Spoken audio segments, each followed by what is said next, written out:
नहीं, ये जिन पुलिस अफसर ने कहा बहुत ही बेवकूफ़ी की और नालायकी की बात कही।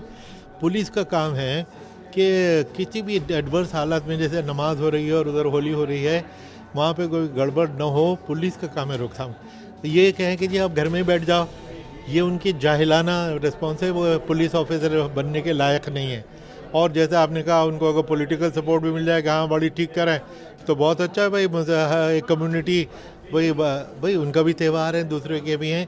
अब क्या ज़रूरी है कि मस्जिद जुमे के बाहर, जुमे की नमाज के बाहर ही जुलूस निकलता है और वहीं पे डीजे बजता है और वहीं पे गालियाँ दी जाती हैं? इसको क्यों नहीं रोकते वो पुलिस अफसर साहब जो बड़े काबिल बन रहे हैं, बड़े स्कॉलर बन रहे हैं? तो उनको तो अपना चाहिए, अपनी ड्यूटी से वो भागे हुए हैं। अब ओपी शाह साहब तो मुसलमान नहीं है, लेकिन ये सेकुलर हिंदू हैं, इन्होंने ये कोशिश की, बहुत अच्छा किया। इसमें जो मैंने बताने की कोशिश की थी आज अपनी ब्रीफ इंटरवेंशन में, कि इस्लाम के बारे में क्या ये मिथ हो गया कि जी बड़े मिलिटेंट रिलीजन है, जबकि बड़ा पीसफुल रिलीजन है। औरतों के साथ बड़ा बुरा बर्ताव करता है, जबकि कुरान शरीफ की आयतें भरी पड़ी हैं कि मर्द और औरत बराबर हैं, मर्द और औरत बराबर है, हर चीज़ में बराबर हैं, भरी पड़ी हैं। फिर ये कि इल्म के मुसलमानों में अनपढ़ता बहुत है, जाहिल बहुत हैं। तो मैंने उसमें बताया कि जैसे कुरान शरीफ में हुजूर अकरम सल्लल्लाहु अलैहि वसल्लम का नाम सिर्फ 4 बार है, एज़ मोहम्मद, और एज़ अहमद 1 बार है, लेकिन इल्म 780 बार है इल्म। पलपल न्यूज़ से मैं हूं आपके साथ नदीम अकरम। लगातार जिस तरीके से मुसलमानों को और इस्लाम को दिखाने की कोशिशें हो रही हैं, इस पर कई बार सवाल खड़े होते रहे हैं। क्या हकीकत में जिस तरीके से दिखाया और बताया जा रहा है आज के मेन स्ट्रीम मीडिया द्वारा, कुछ लोगों द्वारा, क्या वैसा ही है इस्लाम, क्या वैसा ही है मुसलमान?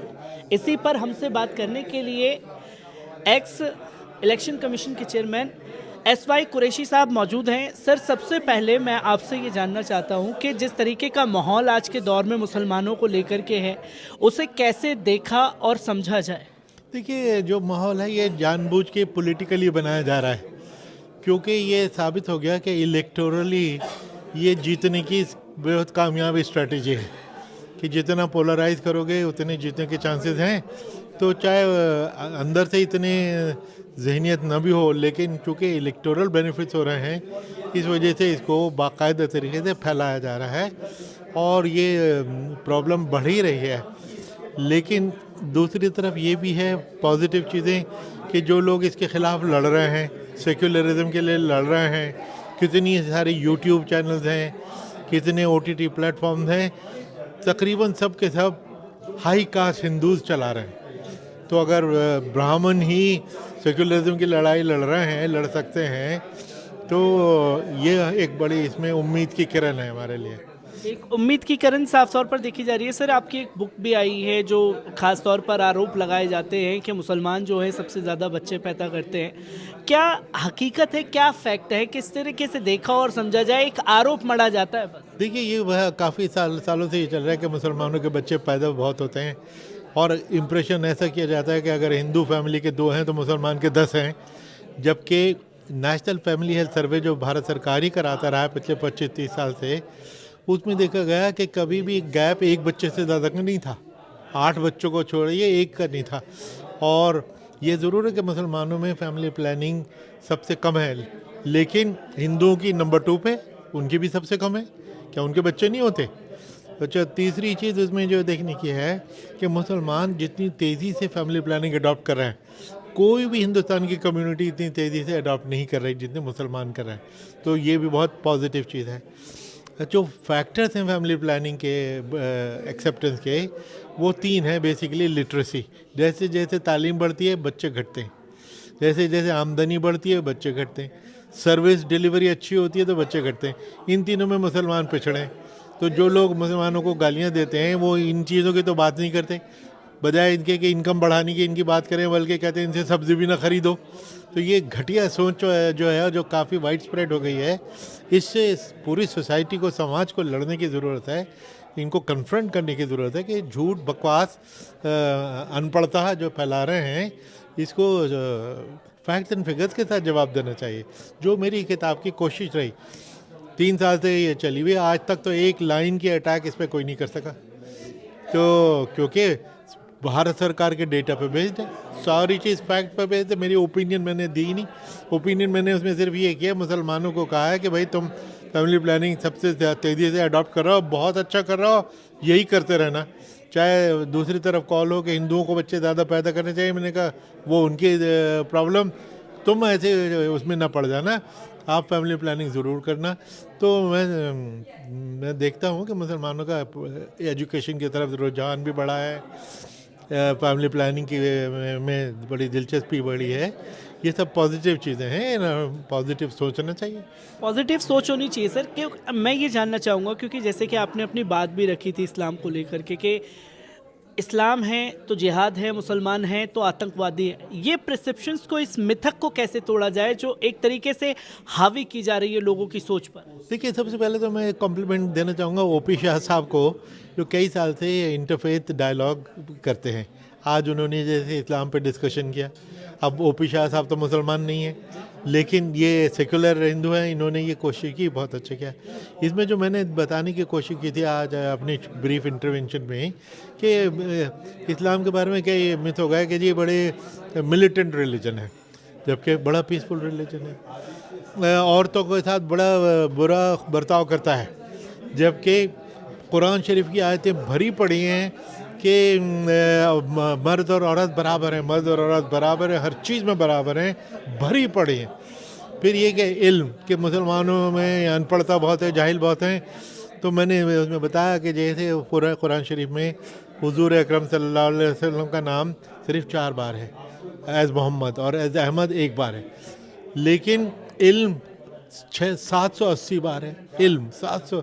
तो जो मतलब इतना इल्म पे इतना जोर दे रहा है, उसके मानने वाले पढ़ाई लिखाई में पीछे क्यों हैं, हमें इसको एड्रेस करना पड़ेगा। औरतों की बात मैंने ही बताई कि औरतों को प्रॉपर्टी के हुकूक पूरे दुनिया ने इस सेंचुरी में दिए हैं, 150 साल पहले, 100 साल पहले। इस्लाम ने तो 1400 साल पहले दिए थे। कुरान शरीफ की कहा, अच्छा ये भी नहीं कि बेटी और बीवी को कितना 10 रिश्ते के डिफरेंट रिश्तों के बारे में, माँ को, बहन को, सौतेली माँ को, इसको उसको उसको, सारे के सारे रिश्ते जिन औरतों को हिस्सा मिलना चाहिए। फिर एक और चीज़ जो मुसलमानों को भी नहीं पता कि इतना प्रोग्रेसिव मज़हब है कि इस्लाम में औरत को शादी के बाद अपना नाम बदलने की ज़रूरत नहीं है, बल्कि ऑर्डर नहीं है कि भाई ये डायरेक्टिव ही है, लेकिन ये कि it is not preferred. With the result के बहुत से लोग हैं जो शादी के बाद क्योंकि एक औरत की अपनी जो इंडिविजुअल आइडेंटिटी है वो उसके हस्बैंड के उसमें सबॉर्डिनेट क्यों हो। तो इतना प्रोग्रेसिव मज़हब। बच्चों के राइट्स में एक इंटरेस्टिंग है जो पूरे दुनिया में नहीं मिलेगा, convention of the right of the child जो यूएन की है। इस्लाम में बच्चे को नाम अच्छा देना उसका राइट है। बताइए किसी और मज़हब में ये राइट हो सकता है कि उसको नाम भी अच्छा दो कि उसकी जो ग्रोथ उसके मुताबिक होती है। ये हुजूर की का फरमान है। क्योंकि सर हमने देखा कि सूरह अल हश्र में भी ये कहा गया है कि जो रसूलुल्लाह सल्लल्लाहु अलैहि वसल्लम साहब आपको दें वो आप ले लो, जिसके लिए रोके उसके लिए रुक जाओ। पर क्या आज के दौर में हम अल्लाह को तो मानते हैं पर उनकी सुन्नतों को नहीं मानते, उनके तौर तरीके जो थे उसको मानने को तैयार नहीं है? तो कैसे देखा जाए, कितनी बड़ी कमी है खुद हमारी भी?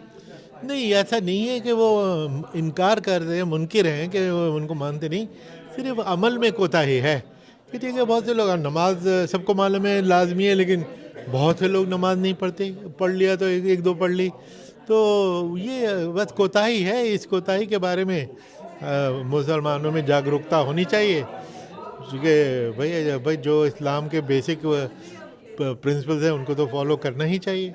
कि सर आप एक सरकारी इदारे पर रहे हैं और अभी हाल ही में हमने देखा कि एक स्टेटमेंट एक सरकारी ऑफिसर का सामने आया संभल को लेकर के। उन्होंने साफ तौर पर रमज़ान को लेकर के टिप्पणी की कि जुम्मा जो आएगा, साल में 52 जुम्मे आते हैं, एक बार घर में नमाज़ पढ़ लेंगे तो इसके लिए कोई ज़रूरत नहीं है कि आप मस्जिद जाएं। एक सरकारी ऑफिसर को क्या ये सब राइट्स है कि क्या करना चाहिए क्या नहीं करना चाहिए? खुले तौर पर धमकी, ऊपर से सीएम का सपोर्ट मिल जाए ऐसे में कि वो पहलवान है, ऐसी भाषा यूज़ करेंगे? नहीं, ये जिन पुलिस अफसर ने कहा बहुत ही बेवकूफ़ी की और नालायकी की बात कही। पुलिस का काम है कि किसी भी एडवर्स हालात में, जैसे नमाज हो रही है और उधर होली हो रही है, वहाँ पे कोई गड़बड़ न हो, पुलिस का काम है रोकथाम। ये कहें कि जी आप घर में ही बैठ जाओ, ये उनकी जाहिलाना रिस्पॉन्स है, वो पुलिस ऑफिसर बनने के लायक नहीं है।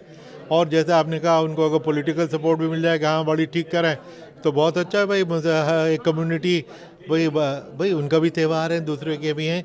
अब क्या ज़रूरी है कि मस्जिद जुमे के बाहर, जुमे की नमाज के बाहर ही जुलूस निकलता है और वहीं पे डीजे बजता है और वहीं पे गालियाँ दी जाती हैं। इसको क्यों नहीं रोकते वो पुलिस अफसर साहब जो बड़े काबिल बन रहे हैं, बड़े स्कॉलर बन रहे हैं? तो उनको तो अपना चाहिए, अपनी ड्यूटी से वो भागे हुए फ़र्ज नहीं निभा रहे हैं, एक यकतरफा ड्यूटी करते हैं वो।